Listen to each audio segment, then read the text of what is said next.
If you were watching last weekend, you'll know that I cleared the whole of this area, but I was struggling with these big roots that came out of the cottage and also those great big logs.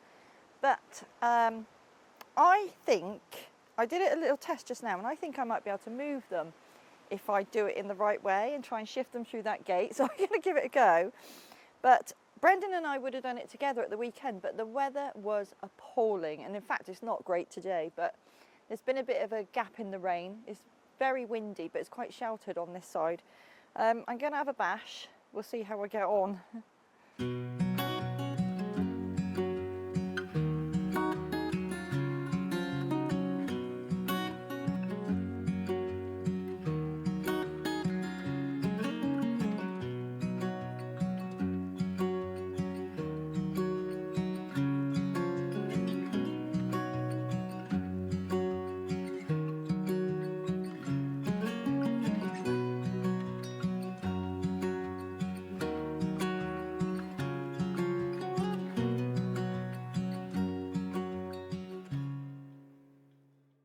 That's not going to be its final position, but I'm just really pleased to have shifted it out the way. So now I can move these few bits, and we've got a really good turning circle. So what I did last week helped a lot, and we can turn round, but it only gave a small area. So if I shift this now, that's it. It's easy peasy. And I managed to do that without giving myself an injury, which is good.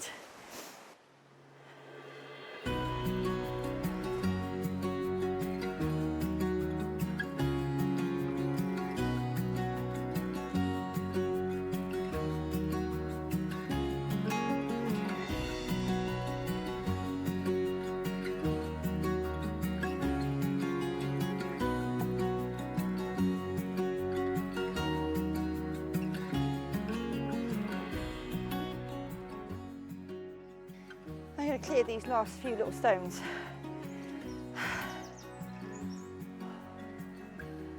But in the background behind the camera, I can hear the swallows. Now, they've decided to have another brood this year. So we think that's possibly the second, maybe even the third brood they've had this year. And it's very, very late, because they'll be leaving for Africa soon. But I was out here yesterday and I noticed at least 2 of the babies fly out, testing their wings for the first time. They were just fluttering around aimlessly, didn't know what to do, but it wasn't long before they were up in the sky. I think there's 2, maybe now even just 1 left in there. And hopefully they'll be on their way quickly and up practicing, because it's a long flight to Africa, and I'll certainly miss them when they go. Like many of us, I've got some wonderful childhood memories that have stuck with me throughout my entire life. And one of them is going to visit my great aunt and uncle who lived a few miles away from us. And I don't remember their house whatsoever, but what I do remember is their garden. And in their garden was an absolutely enormous weeping willow tree, and the big fronds went all the way down to the ground, so it was like a massive curtain all the way around. And as children, me and my sisters, as children, we loved going in and out of the fronds and hiding underneath it, and they had at least 2 or 3 red setter dogs that would also run around inside there with us. So it was a very magical place and a very magical memory. So as soon as this pond was built, one of the first trees that I put in was this weeping willow. And the idea is that hopefully in my lifetime it will produce the same big curtain of fronds all the way down to the ground. And hopefully my grandchildren will have the same memories of coming in and out and hiding within here. However, after planting this tree, it seemed to struggle from the outset, and I really couldn't understand what was going on. So I'd put in a stake with the rubber tie to keep it stable and help it for when it's establishing and getting its roots down. But it was always really lackluster and never really seemed to grow. So the first year, as I said, it didn't really do anything at all. The second year, it started to look like it was going to grow, and then the leaves started dropping off and it looked weak and it looked ill. So I thought that there was some kind of disease or pest affecting it. However, I came to look at it at the beginning of this year and realised I'd made a horrible mistake. So what I'd done was I'd put in the stake and attached the rubber tie, but I'd put the rubber tie in the wrong place. So I think I put it a little bit too high, and the stake itself was rubbing on the trunk of the willow tree. And that caused a horrible wound on the side of the trunk. So now I rectified that at the beginning of this year. I've moved the tie, so the tie is between the stake and the trunk, and the wound now is healing over. This meant that this year, this little tree has thickened up, it's produced lots of fronds, it's growing beautifully, it's going to create a lovely bit of shade over this entire area, and hopefully we'll have that curtain within my lifetime. We'll have that curtain around here that my grandchildren can play in, for one, and hopefully make the same magical memories that I had when I was a child.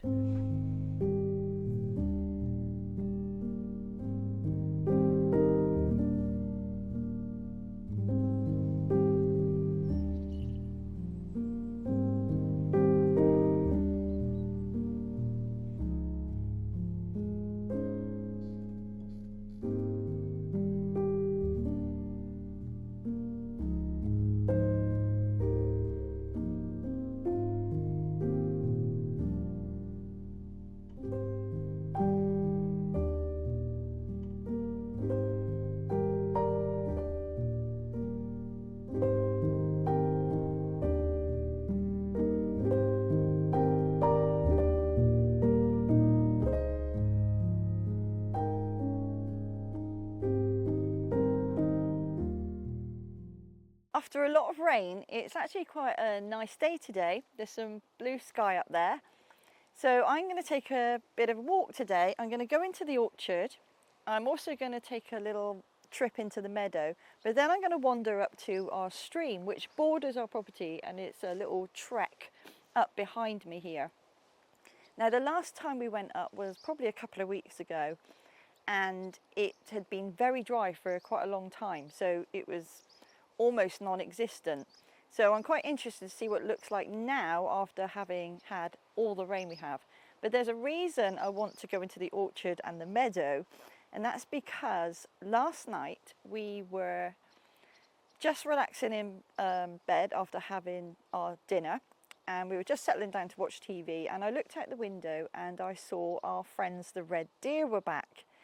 So they were just in the distance on the hump there, but we haven't seen them for months and months.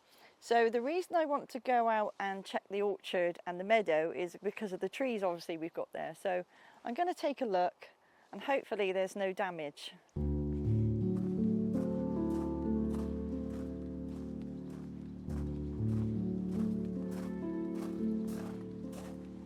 I'm really pleased to see this little plum tree doing well, and it's actually got some fruit on. It's the first one that's actually produced any fruit whatsoever.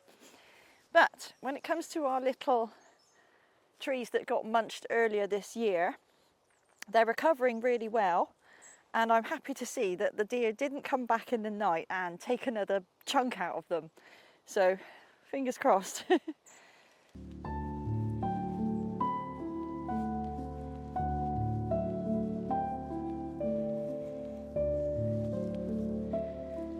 We're now in our meadow, and the reason I wanted to come down here is because the deer were literally just on the other side of this hedge line behind me.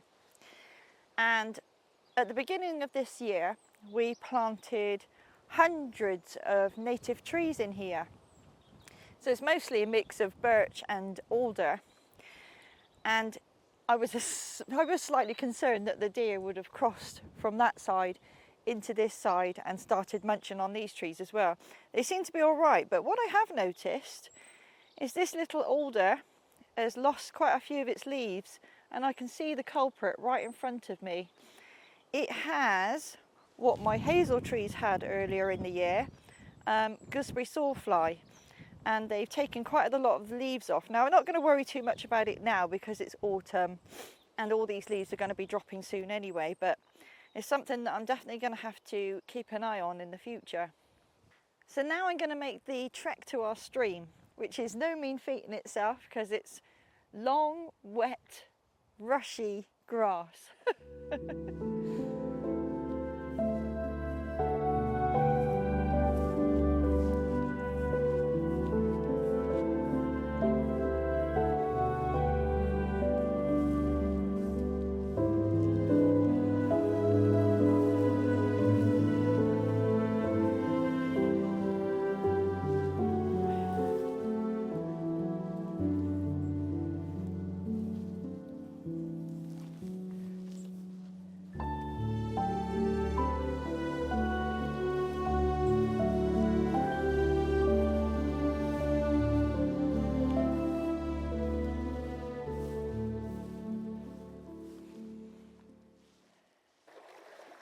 Wow, this is so much better than it was a couple of weeks ago. It was barely a trickle then, but all the rain has made this deep and fast flowing. Now Brendan follows a guy on YouTube called Kris, and not only does he create amazing buildings, he's like a master craftsman. I'll put a link in the description. But he also does a lot with hydropower. So I know Brendan's been really inspired by him, and I think in the future he will come down here and somehow make use of all this energy that's in this water to generate power for our home. And of course that'll be free and it will be 24/7. Amazing.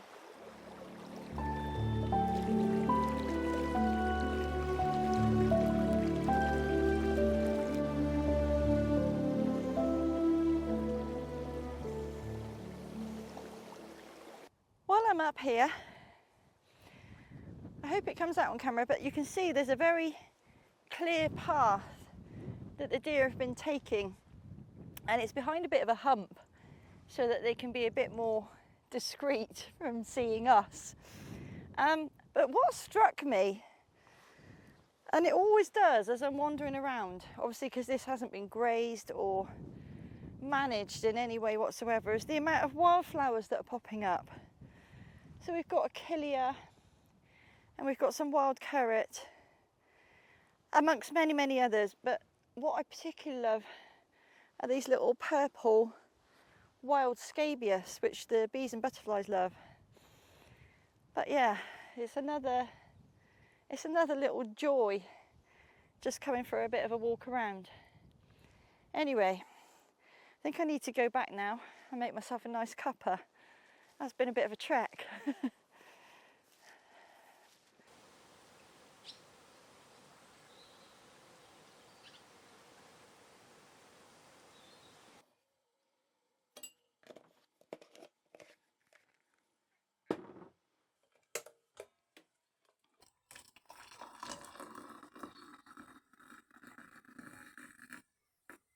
That was really enjoyable, getting out for a little stroll around the land while the weather was permitting anyway. I talked about the little swallow fledglings earlier in the video, and that was a few days ago. I'm happy to report that they have now left the nest and are busy being fed by their parents, flying around the house as I speak actually. But Brendan and I kind of call them our little wild family, and it includes the swallows that are only here for 6 months of the year. We've got a little pheasant that visits us, and we call him Alan. And we've got a magpie family, and the male has got a poorly foot, so we've nicknamed him Limpy. But our regular visitors, we've kind of taken to our heart, really. We'd never interfere in their lives, but we love watching their goings on and keeping an eye on them. And this is something quite new to Brendan, I think. One of the things that we both realised when we met each other is that we've both suffered some kind of trauma in our earlier lives, and we've both given each other gifts, if you like, not physical gifts, but we've given each other these mental gifts.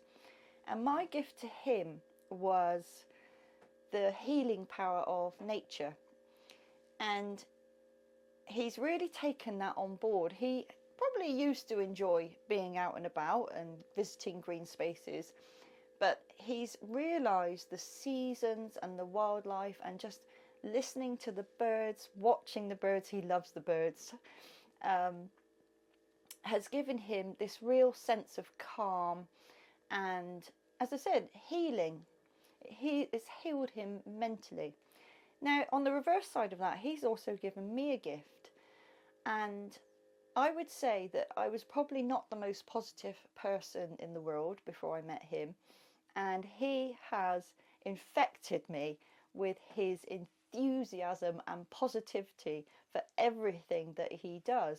And it's this wonderful gift that he's given me, and it's changed my life and how I think about things. So that leads me onto our YouTube channel and the way our personalities have gone into it. So mine is strictly the filming. I love filming all the nature and all the shots outside. Brendan strictly does the editing, and he is a genius at it. He's so, it's a creative outflow for him.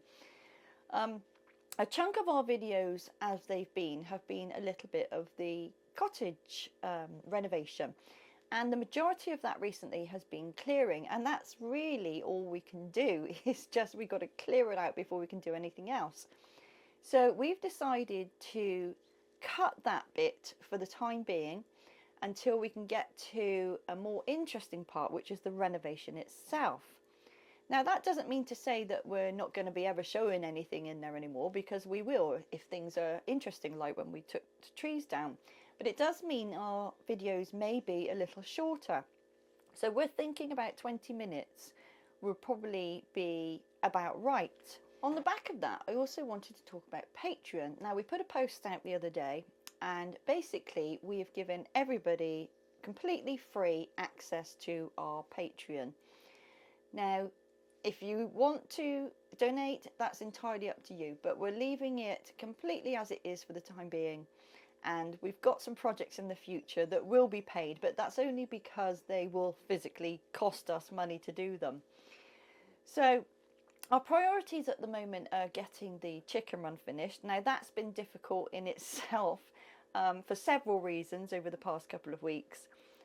One of them was, if you've watched this channel, you'll know our van was off the road a few weeks ago, and that meant that we couldn't work, and it also meant we had to pay for the repairs on the van. So Brendan at the moment is working solidly to try and claw us back from that situation. The other reason is the weather. The weather has been awful and we haven't been able to get out there at the weekends and do anything, make any progress whatsoever, so that's quite frustrating. And the other thing is that Brendan, obviously where he's at work, has taken all his tools with him, so I can do nothing if I don't have the tools here to help me.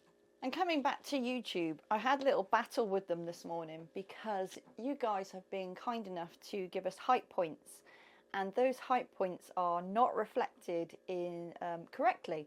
So the height points that are showing on our video are vastly different from the height points that are showing on our analytics that we've genuinely received. So thank you for giving those. And I felt a bit disgruntled on your behalf that you'd taken the time to do that and they weren't reflected. So I did have a little battle with them this morning and I came out not much better really, because they just said it was a bug and they were going to fix it. So hopefully they'll resolve that pretty soon. But I did want to say a massive thank you just for watching, just for subscribing, just for commenting, liking, gifting, whatever it is you are doing to support us. We are so grateful, and I can't put into words how much it means to us. So we'll see you next week on Saturday, 7 p.m. as usual, just maybe slightly shorter.